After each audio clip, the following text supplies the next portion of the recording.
As we continue our program this evening, I am pleased to welcome back a friend who I've known for a number of years now, and always very delighted to hear him speak on the subject. Mr. Tay Luen Oo, ladies and gentlemen, please a round of applause.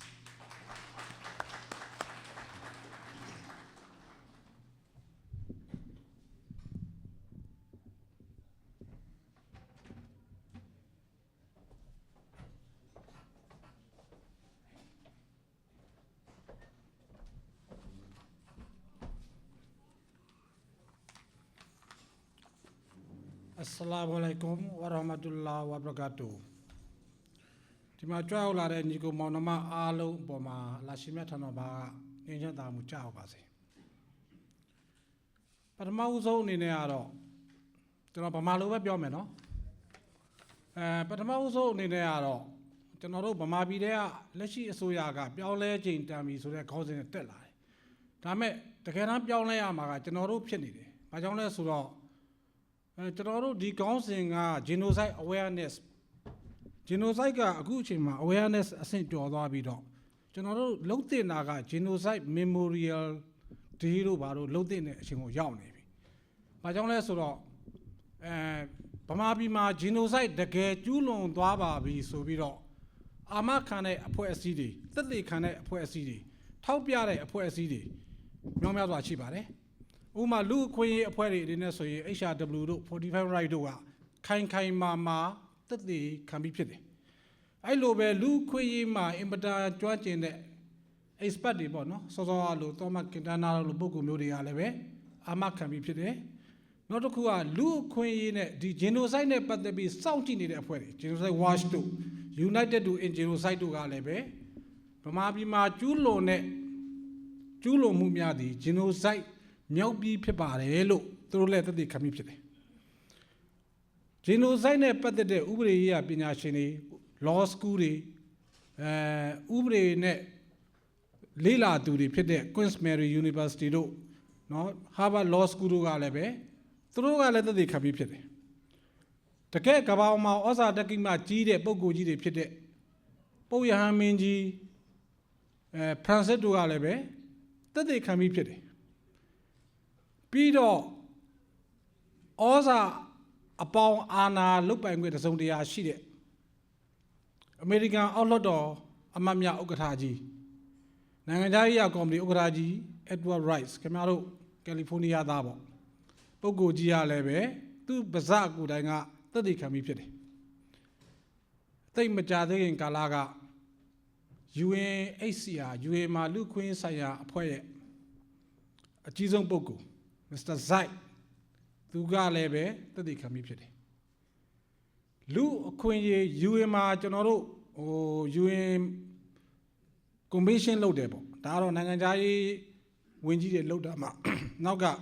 တွန်းအားပေးနေတဲ့အလုပ်လုပ်နေတဲ့လူအခွင့်အရေးအဖွဲ့တွေရှိတယ် UN ဆိုင်ရာ right အုပ်စုတွေရှိတယ်သူတို့အုပ်စုတွေကလည်းသက်သေခံပြီးဖြစ်နေတဲ့အတွက်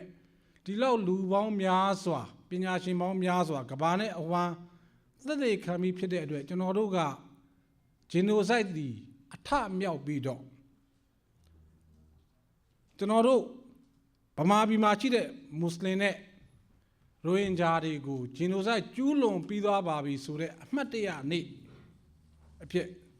ခေါင်းစဉ်ပြောင်းသိမ့်တယ်လို့ပထမဆုံးအနေနဲ့ကျွန်တော်ကပြောချင်တယ်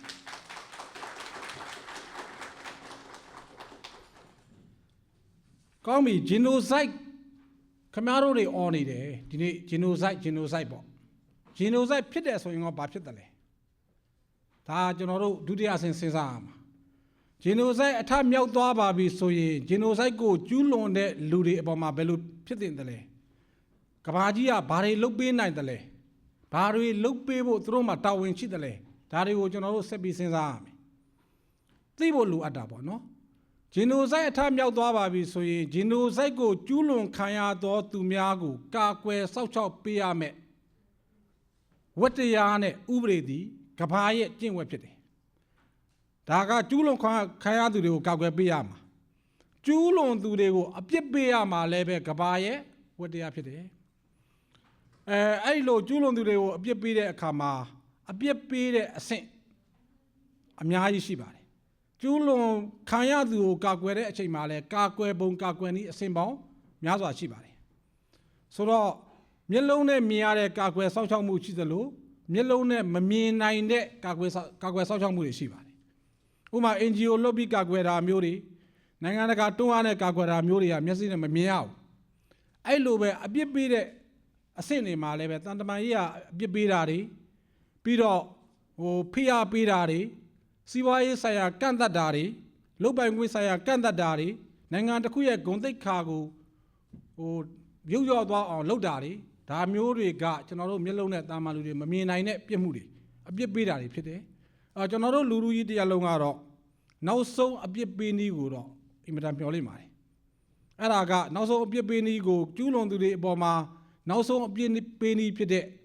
UN ကကျွန်တော်တို့စိတ်ကူးရင်ထားသလိုပေါ့နော် UN ကတက်တို့ဘာတို့ဝင်သွားပြီးတော့ကာကွယ်စောင့်ရှောက်မှုမျိုးကိုကျွန်တော်တို့လူလားသလိုမျိုးကျွန်တော်တို့လူလားနေတာကိုပြောတာနော်အစိုးရအကျူးလွန်သူတွေကိုလည်းပဲအဲ့ဒီလို UN တက်ကြီးကခုချိန်ထိဝင်ရောက်စွတ်ဖက်ခြင်းမရှိဘဲနဲ့အချိန်ဆွဲထားလေသလားလို့ခံစားရတဲ့လူတွေကလည်းများစွာရှိပါတယ်ကျွန်တော်လည်းပါတယ်တစ်ဖက်မှာဘာရှိလဲဆိုတော့ကျွန်တော်တို့ကဘာပေါ်မှာဖြစ်တဲ့အဖြစ်လေးတွေကိုနည်းနည်းစဉ်းစားဖို့လိုတယ်ပထမကဘာဆက်ဖြစ်တယ်ဒုတိယကဘာဆက်ဖြစ်တယ်ပထမကဘာဆက်မတိုင်မီမှာအခုလိုပဲတန်တမာတိုက်ပွဲက3 နှစ် 4 နှစ်လောက်ဖြစ်ခဲ့တယ်တန်တမာတိုက်ပွဲကုံဆုံးသွားတဲ့အချိန်မှာစပွဲဖြစ်လာတယ်ဒုတိယကဘာဆက်လက်ဒီတိုင်းပါပဲပထမပိုင်းမှာတန်တမာစပွဲတွေဖြစ်တယ်ညင်းကြတယ်ခုန်ကြတယ်ဒီလိုပဲဟိုဘက်ဒီဘက်သူမှန်တယ်ငါမှန်တယ်လူကြတယ်နောက်ဆုံးမှာတော့စပွဲကြီးဖြစ်သွားတယ်အခုကျွန်တော်တို့ဂျင်နိုဆိုက်ကိစ္စကတန်တမာတိုက်ပွဲရဲ့ဖိုင်နယ်ပွဲကိုရောက်နေပါတယ်အဲ့ဒါဆိုရင်တော့ကျွန်တော်တို့လူတွေနည်းနည်းမြင်တတ်မယ်လို့ထင်ပါတယ်ဗမာပြည်အတွက်တော့ကံကောင်းခြင်းသိမရှိလောက်ဒါကကျွန်တော်တို့အပြစ်ပေးနည်းအစင်းစင်းပေါ့နောက်တစ်ခုကကျွန်တော်တို့ဂျင်နိုဆိုက်နဲ့ပတ်သက်ပြီးတော့လူတွေကိုအဝဲအဖြစ်အောင်လုပ်တယ်ဂျင်နိုဆိုက်နဲ့ပတ်သက်ပြီးတော့ကဘာကြီးအောင်သိအောင်လုပ်တယ်အဲ့လိုလုပ်တဲ့အကျိုးကျေးဇူးဘာတွေဖြစ်လာသလဲဆိုတော့ပထမဆုံးဦးသိန်းစိန်အစိုးရလက်ထက်ကသူတို့တွေဂျင်နိုဆိုက်ကျူးလွန်ရတာမဟုတ်ပါဘူးကျူးလွန်နေခြင်းမရှိပါဘူးဆိုတော့ lobby ငှားခဲ့ရတယ်ဒါလည်းပဲကျွန်တော်တို့ညီကိုမောင်နှမတွေသိမှာပါကမ္ဘာသတင်းတွေမှာကိုပါတာကိုတကယ်နာမည်ကြီး lobby ကြီးတွေကိုဒေါ်လာတန်းချီအကုန်ခံငှားပြီးတော့အိမ်ဖြူတော်မှာသူတို့ရဲ့ဒုစရိုက်အပေါင်းကကင်းလွတ်ခွင့်ရဖို့တစုံတရာလုံခြုံခွင့်ရဖို့သူတို့ဘက်ကရက်တီပေးဖို့ lobby ငှားခဲ့တယ်ဒါပေမဲ့ဂျင်နိုဆိုက်ဆိုတဲ့အမှုကြီးကိုကမ္ဘာနာမည်ကြီး lobby တွေလည်းမကာကွယ်ခဲ့နိုင်ပဲနဲ့ lobby ကိုပိုက်ဆံကုန်သွားတာပဲအဖတ်တင်ပါတယ်အဲ့လိုပြပက lobby တွေကိုသူတို့မငှားနိုင်တဲ့အချိန်မှာမင်းညာလူကြီးတွေနဲ့စကားပြောပြတယ်သူတို့သုံးသပ်ချက်ပေါ့နော်ပြည်တွင်းက lobby ကိုငှားလိုက်တယ်အစိုးရတက်တဲ့အနေနဲ့မင်းတို့ကငါတို့ခဏလွှဲပေးမယ်မင်းတို့ကငါတို့ကာကွယ်ပေးပါပေါ့ lobby အသက်ကိုခဏငှားထားတယ်ဆိုတော့ကျွန်တော်တို့က lobby အသက်နဲ့လည်းထိတ်ဆိုင်တိုးရဖို့ရှိနေပါတယ်အကုသိုလ်မှုလူသက်မှုဘယ်သူမှကာကွယ်ပေးလို့မရဘူးအဲ့ဒီ lobby အသက်ကကဘာပေါ်မှာဩဇာအကြီးဆုံးအမျိုးသမီးတွေထဲမှာသဒုဋ္ဌမြောက်အမျိုးသမီးဖြစ်ဖို့အတွက်လည်းပဲနိုင်ငံတကာမှာရှိတဲ့ပညာရှင်တွေရဲ့မိတ်ကပ်ဆိုးထားတဲ့မင်းသမီးဖြစ်လို့ပါနိုင်ငံတကာကမိတ်ကပ်ပညာရှင်တွေကမနေ့ပြန်ဘလူးမျက်နှာမိတ်ကပ်ချယ်လိုက်ရင်သူဘလူးဖြစ်သွားပါလိမ့်မယ်ကျွန်တော်တို့ကတပီလုံးရဲ့အတိုင်းအတာကိုကြည့်ပြီးတော့ရှေ့နောက်စဉ်းစားပြီးတော့လုံးတင်တလောက်ကိုပဲလုပ်ပြီးတော့သူတို့ကိုသတိပေးရတယ်អော်ရတယ်အဲ့သတိပေးတာအော်ဒါထက်ကြော်လာရင်ဘယ်သူမှငါတော့ဘလူးချီမှာပါရိုက်ခံမှုမွေးလာတယ်ဆိုရင်လူတယောက်များကဘာမှာရှိတယ်ထင်တယ်ကျွန်တော်ဗမာစကားကိုကျွန်တော်ပြန်ပြောမယ်နော်လူတယောက်ကမွေးလာတဲ့ကငါတော့နောက်လူမျိုးတစ်မျိုးချီမှာပါရိုက်ခံမှုမွေးလာတာဟေးဆိုတဲ့လူမျိုးတစ်မျိုးလောက်ကဘာမှာရှိတယ်လို့ကြားဘူးပါသလားပါရိုက်ခံခြင်းနေတဲ့လူတွေရှိတာကကြားဘူးပါသလားမရှိဘူး လူဆိုတာကိုမိပါနဲ့ကိုယ့်ရဲ့လူဘဝဖြစ်တည်မှုနဲ့ဖြစ်တည်လာတာတခြားတယောက်ရှိမှပါရိုက်ခံမှုမွေးလာတဲ့လူမျိုးမရှိဘူးဒါကိုကျွန်တော်တို့နားလည်ဖို့လိုတယ်ကျွန်တော်တို့ကိုလူနည်းစုလူနည်းလို့လက်နဲ့မဲလို့အနိုင်ကျင့်နေတယ်ဆိုရင်အဲ့ဒီအနိုင်ကျင့်မှုဒဏ်ကိုခါမှာပါမနေ့ကဒီ state ပေါ်မှာကျွန်တော်ပြောတယ်မနေ့ကကျွန်တော်ပြောတဲ့စကားကကျွန်တော်မကြာခင်ကာလမှာလူတွေပါးစားကဆွဆွဲနေတဲ့တရားခံဆွဆွဲခံတရားခံကနေပြီးတော့တရားဝင်တရားခံဖြစ်အောင်လုပ်မယ်လို့ကျွန်တော်ဂရုပေးသွားခဲ့တယ်ကျွန်တော်ပြန်တယ်9ရက်အတွင်းမှာကျွန်တော်ရအောင်တရားစွဲတယ်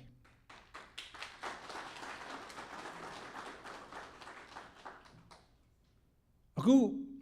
နောက်ဂရုတစ်ခုပေးမယ်စက်တင်ဘာလမှာကျွန်တော်တို့ကကြီးကြီးကျယ်ကျယ်ထုမဲ့ထောင်မဲ့ပွဲရှိပါတယ်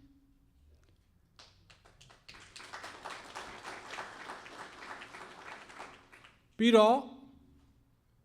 လူတွေကိုကျွန်တော်ဂရုပေးထားတဲ့အတိုင်းနိုင်ငံတကာခုံရုံးကိုရောက်အောင်ပို့မယ်လို့လည်းပဲထပ်မံဂရုပေးပါတယ်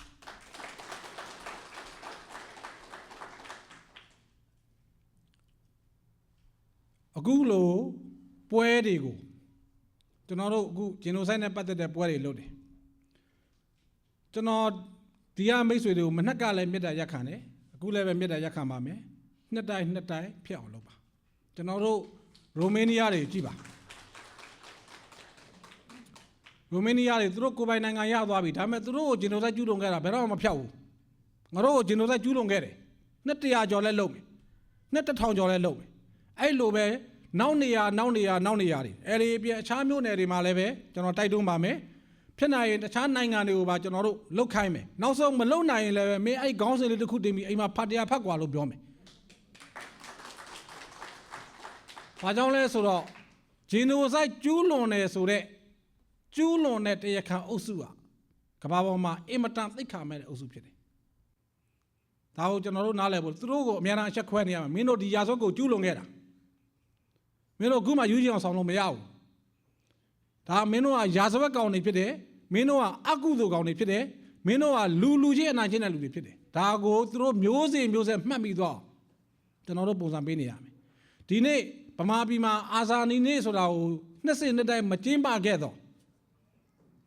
အဆိုပါအာဇာနည်ခေါင်းဆောင်များကိုလှုပ်ကြံခဲ့တဲ့မိသားစုတွေဒီလောက်သင်ငယ်နေမယ်လို့ထင်တာမိသွားတော့ပြီ